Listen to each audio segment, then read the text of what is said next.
அவங்க வேல் அகாடமிலேருந்து சுஜிதா பேசுகிறேன். நம்ம டிஎன்பிஎஸ்சி தமிழுக்கு 12th தமிழ் டெஸ்ட் பார்த்துட்டு இருந்தோம். ஃபஸ்ட்டு டெஸ்ட் நம்பர் 1 25 கொஷின் பார்த்துட்டோம்.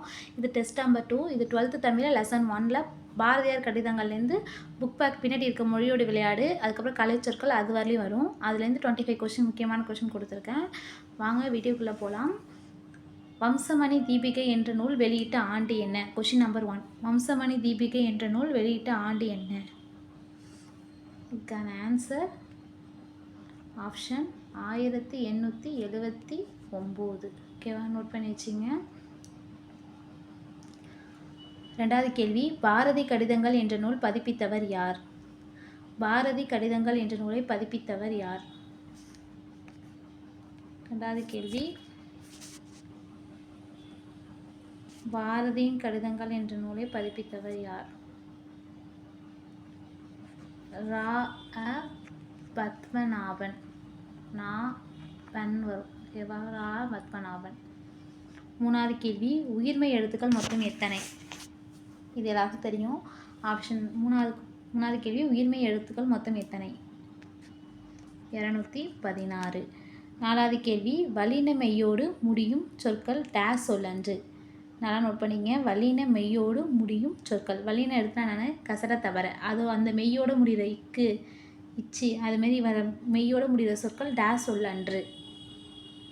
ஆன்சர் தமிழ்ச்சொல். தமிழ்ச்சொல் அப்படி முடியாது. கடைசியில் வல்லின மெய்யோடு முடியாது. அதாவது இந்த லெட்டரோடலாம் முடியாது. கசட தவிர. ஓகேவா. இது 5வது கொஷின், தமிழ்ச்சொல்லின் தொடக்கமாக டேஸ் சொற்கள் வருவதில்லை. 5வது கேள்வி, தமிழின் சொல்லின் தொடக்கமாக டேஸ் சொற்கள் வருவதில்லை. மெய் எழுத்துக்கள் வருவது கிடையாது. 5வது ஆன்சர் மெய் எழுத்து. 6வது கேள்வி, ஈரொற்றாய் வரும் ஒற்றுக்கள் டேஸ். ஈரொற்றாய் வரும் ஒற்றுக்கள் டேஸ். இது கிராமர் கேள்விதான். ஈரொற்றாய் வரும் ஒற்றுக்கள் ய ர ழ. ஓகேவா. 7வது கேள்வி, ஆறுமுக நாவலர் பிறந்த ஆண்டு மற்றும் இறந்த ஆண்டு. ஆறுமுக நாவலரோட காலம், அதான் அதோட மீனிங். ஓகேவா. ஆன்சர் 1822 1879 வரல. ஓகேவா, நோட் பண்ணி வச்சிங்க. 8வது கேள்வி, தனிக்குறளை அடுத்து டேஸ் ஒற்றுக்கள் வரா. தனிக்குறளை அடுத்து டேஸ் ஒற்றுக்கள் வரா. ஒற்றுனா மெய் எழுத்து தான். ஓகேவா, எந்த ஒற்றுக்கள் வராது தனிக்குறளை அடுத்து. ராவும் ழாவும் வராது. ஓகேவா, நோட் பண்ணி வச்சிங்க. 9வது கேள்வி, முச்சங்கம் கூட்டி முதுப்புலவர் தமை கூட்டி என்ற பாடல் வரியின் ஆசிரியர் யார்? முச்சங்கம் கூட்டி முதுப்புலவர்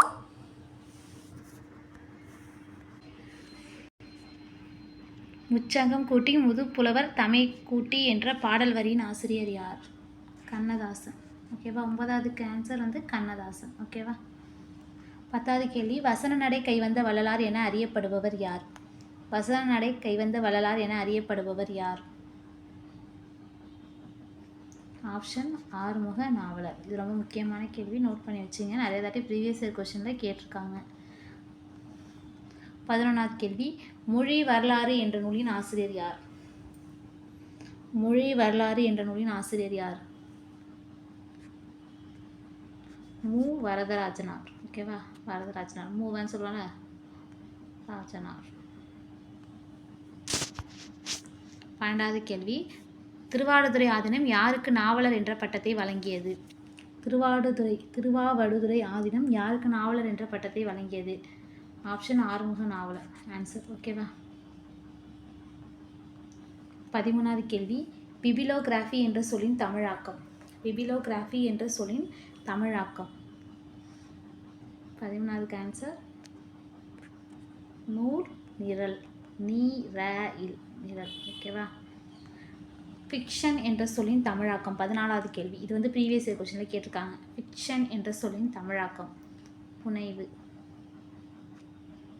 தமிழ் எல்லா லைனும் ஒரு லைனும் முக்கியம். அதனால தான் நான் டீட்டெயிலாக கொஸ்டின் எடுத்திருக்கேன். ஓகேவா, இது கண்டிப்பாக உங்களுக்கு யூஸ்ஃபுல்லாக தான் இருக்கும். நெக்ஸ்ட் 15வது கேள்வி பார்ப்போம். ஆறுமுக நாவலர் பிறந்த ஊர் எது? ஆறுமுக நாவலர் பிறந்த ஊர் எது? 15வது கேள்வி.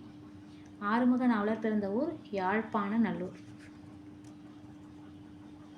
யாழ்ப்பாணத்தில் உள்ள நல்லூர். 16வது கேள்வி சுவரொட்டிகள் என்ற நூலின் ஆசிரியர் யார்? சுவரொட்டிகள் என்ற நூலின் ஆசிரியர் யார்? 14வது கேள்வி முத்துசாமி. நோட் பண்ணி வச்சுங்க, முத்துசாமி. ஏன்னா எப்படி நம்ம ப்ரீவியஸ் கொஷின் கேட்குறாங்கன்னே தெரில டிஎன்பிசி, அதனால நம்ம எல்லாத்தையுமே படிச்சுப்போம். 17வது கேள்வி எலியும் பூனையும் போல என்ற தொடரின் பொருள். எலியும் பூனையும் போல என்ற தொடரின் பொருள் இது எல்லாருக்குமே தெரியும். இதோட மீனிங் என்ன வரும் சொல்லுங்கள்.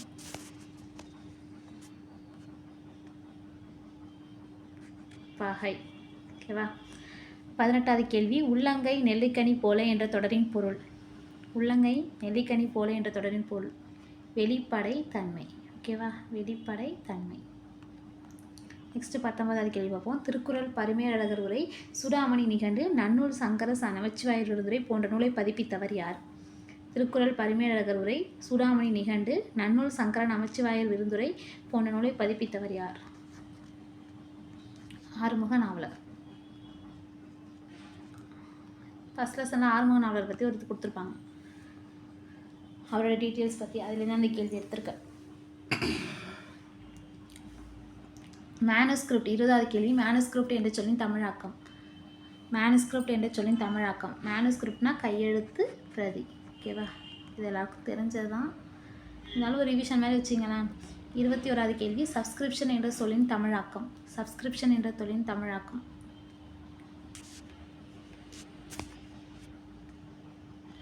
உறுப்பினர் கட்டணம். உறுப்பினர் கட்டணம். 22வது கேள்வி அர்ச்சிவ் என்ற சொல்லின் தமிழாக்கம். அர்ச்சிவ் என்ற சொல்லின் தமிழாக்கம். அர்ச்சிவ்னா என்ன வரும்? காப்பகம்.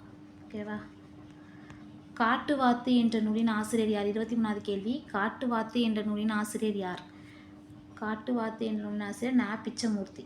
ஓகேவா, பிச்சமூர்த்தி. இது ஒரு பாக்ஸ் நோட்ஸில் கொடுத்துருப்பாங்க 12th ஃபஸ்ட் லெசனில், அதில் உள்ள கேள்வி தான். தமிழ் அழகியல் என்ற நூலின் ஆசிரியர் யார்? 24வது கேள்வி தமிழ் அழகியல் என்ற நூலின் ஆசிரியர் யார்? தமிழ் அழகியல் என்ற நூலின் ஆசிரியர் யார்? தீசு நடராஜன். தீசு நடராஜன். ஓகேவா. நடராஜர் அழகாக இருப்பார்னு ஞாபகம் வச்சுங்க. தமிழ் அழகியல்னா நடராஜர் வருவார்னு ஞாபகம் வச்சுங்க. 25வது கேள்வி இலக்கண உலகில் புதிய பார்வை என்ற நூலின் ஆசிரியர் யார்? இலக்கண உலகின் புதிய பார்வை என்ற நூலின் ஆசிரியர் யார்? டாக்டர் பொர்க்கோ. பொர்க்கோன்னு வரும். ஓகேவா. இப்போ 25க்கு நீங்கள் நோட் பண்ணிங்க. 25 கேள்விக்கு நீங்கள் 22 கேள்விக்கு மேலே ரைட்டாக இருந்தீங்கன்னா யூ ஆர் குட். ஓகேவா. அது கீழே எடுத்திங்கன்னா நீங்கள் இன்னும் நல்லா படிக்கணும்னு அர்த்தம். ஓகேவா. 25 எடுக்கணும்னு ஞாபகம் வச்சுங்க. அப்போ தான் நீங்கள் டிஎன்பிசி கிளியர் பண்ண முடியும். ஓகேவா. தேங்க்யூ.